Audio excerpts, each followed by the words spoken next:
फुलुची महानदी हीराकुद डैम्रु पानी छाड़ा पर महानदी में जलस्तर बढ़ुछि। कटक मुंडली में बढ़ुछि जलस्तर। सकाळ 6टा सुधा मुंडली दे 1,70,000 क्यूसेक जल प्रवाहित होउछि।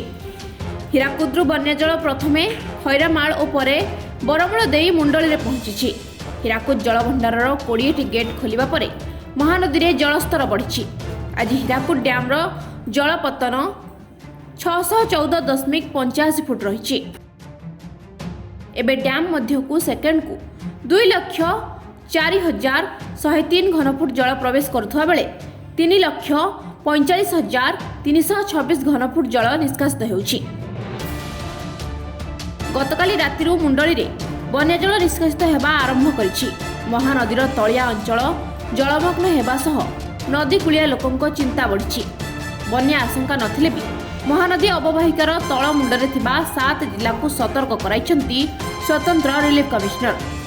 एही जिलागुड़िक हेउछि संबलपुर, सोनपुर, नयागढ़, पुरी, कटक, केन्द्रापड़ा और जगतसिंहपुर जिला। तार माथानी पाखे आमर गोटे अच्छी गैस पॉइंट से सकाळू 6.42 आरएल जल प्रवाहित बन्या जल प्रवाहित होता जो तार से डेंजर लेवल अच्छी आमर 6.5 सो ये है जलका कथा एवं जलकार फोरकास्ट हो may not reach cross the danger level तार वार्निंग लेवल 6 माने से समस्ते आम अलर्ट हो so we are keeping a close watch also and yesterday we had a elaborate review by our development commissioner ma'am and बन्या situation सेमती ना बर्तमान खैरमाल रे बन्या कमी कमी जाउची एवं बरमूल रे प्राय कन्स्टांट हो गलानी 4.85 लाख क्यूसेक्स रे बर्तमान पाखापाखि 2.6 लाख क्यूसेक्स फ्लड आमर मुंडली रे डेल्टा हेड महानदी मुंडली पाखे प्रवाहित होउची